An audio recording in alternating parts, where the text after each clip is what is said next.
Thanks, Brian. Could new homes be the future of a former industrial site in Norfolk's Bruce's Park? Federal lawmakers are now backing the idea with some cash. 10 on your side's Brett Hall joins us live from the former Globe Iron site. Regina, the former Globe Iron site has been slated for demolition almost half as long as it's been vacant. It was actually several years ago that Mayor Kenny Alexander announced the demolition in the State of the City, but just this month, the invitation to bids went out to demolition contractors to do the work. And now there's a boost in federal dollars that will help pay the bill.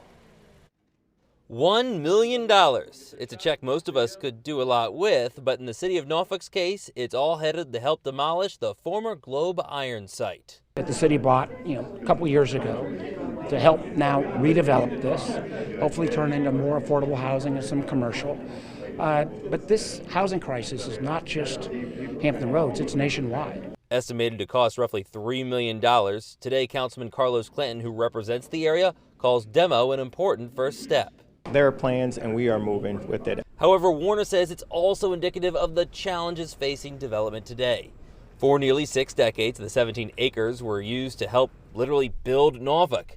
So even after a 2021 purchase of the land, the EPA report took time to complete, concluding contamination levels are relatively low on the site. Do we need to roll back any environmental regulations to do this? I think in concept that makes some sense.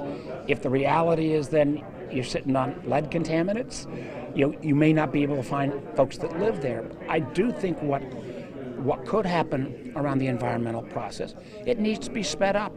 Clinton says it's not until the site is cleared they will be able to know exactly what they want. Right now, if I'm not mistaken, Globe Iron is going to have a mixed use. There are some other Molten Circle, some other properties that are in that same general area that will look at market rate.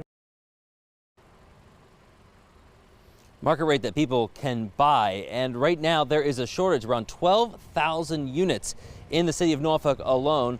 They need that for people who make less than $35,000 a year. There's hope that this site could be the answer for that, as one of the largest undeveloped, as far as residential goes, parcels left in the city of Norfolk. We're live in Norfolk. Brett Hall, 10 on your side.